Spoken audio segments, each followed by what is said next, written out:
Hello friends, it's Audrey from Odds and Ends and welcome to Flip Through Friday. So I bought another cross stitch book. What? Do I need another book? No. Did I need this book? Yes. Brand new book. I usually buy only secondhand books because, books are good if they're new or used. But I saw this when I was looking through the crafts section. I was trying to look for dollhouse furniture books, ideas type thing, and they didn't have any magazines at Barnes and Noble. So I said, okay, let me go look through the book section.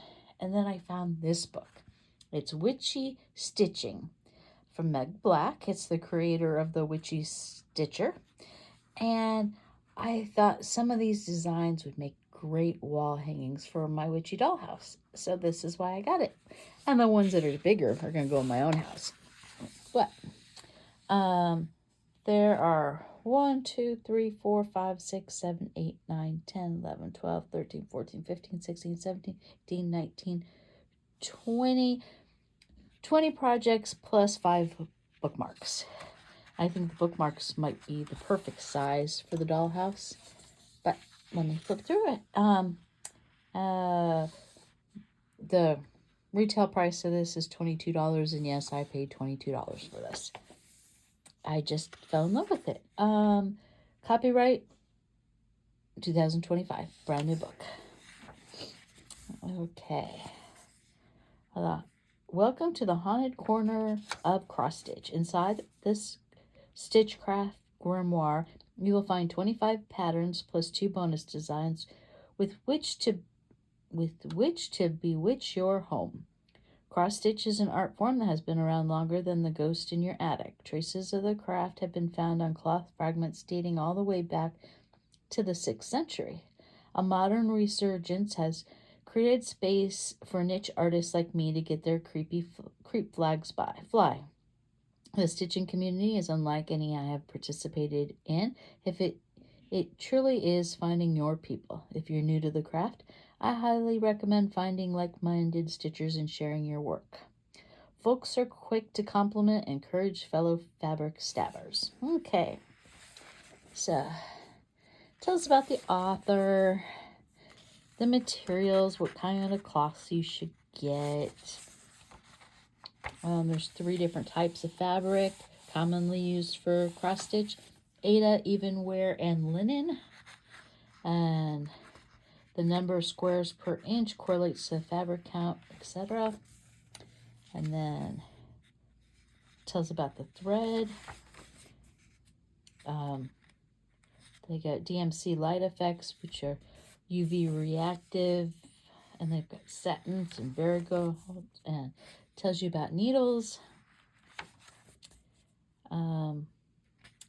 scissors, hoops, and frames, excess fabric woes, stitching stands, storage, other useful accessories, how to read a cross-stitch pattern,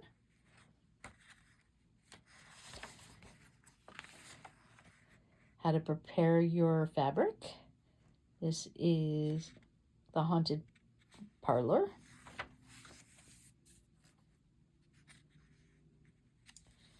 There's the finished. Protecting your fabric, how to prepare your hoop or frame.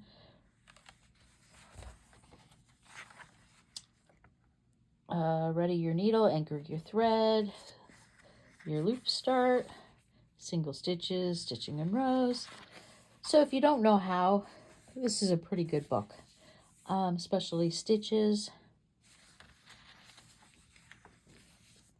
French knots.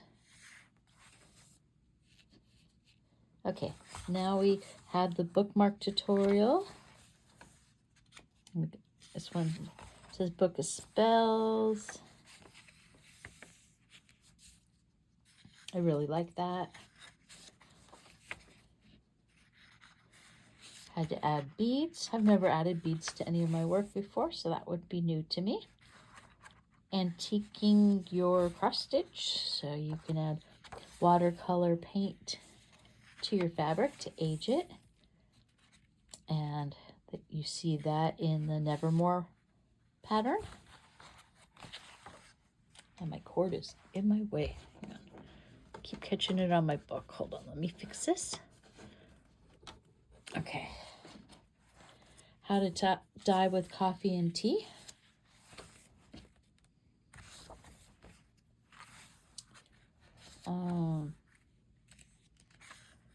Stitching vernacular. So different definitions. Okay, and then we're going to go patterns for the coven. So we've got this witchy bookmark. And it tells you what colors they did it, how many stitches, how much thread they used, the finished size, with stitch count. There's the pattern. Let me start from the back real quick and just flip through this.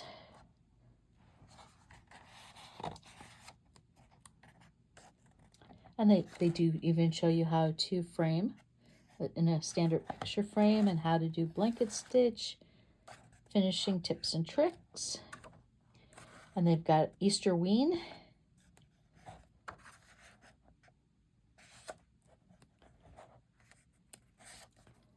Till death. That look like an S, that little ghost. It's till death. It's singular, not plural. And then we got some Halloween candy corn hearts. We have a gingerbread house. There you go. Merry Creepmas.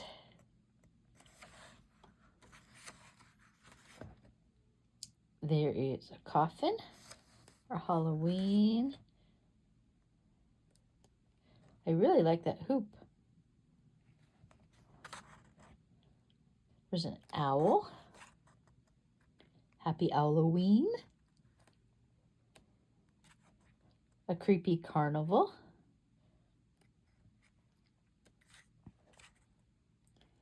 We have Ferris wheel. Vintage Halloween Ferris wheel. Got a scarecrow. Okay, technically it's not a scarecrow. It's a pumpkin head. Oh, it's Mr. and Mrs. Pumpkinhead. It's called Garden of Halloween. And we've got these skeleton ghost figures. What's that one say? Vintage Halloween dolls. Looks like another possible bookmark. Yep, vintage Halloween bookmark.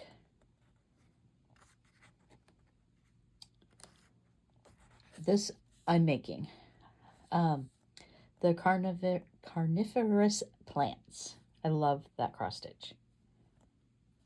And if it's too big for the dollhouse, it will be going in the house somewhere. Dracula's castle. And there's the finished product, and my ring light is leaving glares everywhere. I do apologize.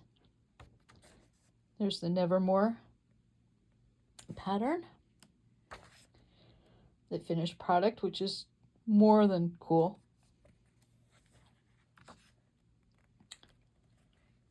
And a Victorian haunt. Got ghosts. And then, what does it say? Memento Mori. And we have a sandglass. It's a Latin phrase that translates to remember you must die. It reminds us of our mortality. And then looks like a coffin bookshelf. Yep, coffin case bookmark. And looks like a Friday the 13th. Yep, superstitious stitches.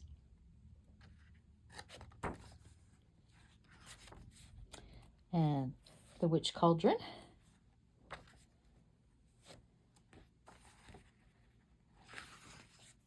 We got the 3 broomsticks, or besoms. Know Your Power. There's the Bat Coven.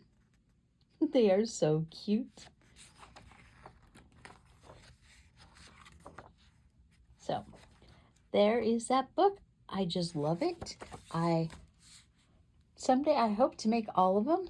Now, of course, if I gave up a few other crafting projects, I might be able to get them all done. But let's just commit to like making like one big one and a couple little ones for right now. But the book's not going anywhere. I'm not going anywhere. They'll get done eventually. But thanks for watching. It's Audrey, Odds and Ends. And go check out Gwen's channel and everybody else who's participating in Flip Through Friday. Who knows? You might find a book that you want to pick up. Okay, talk to you later. Bye.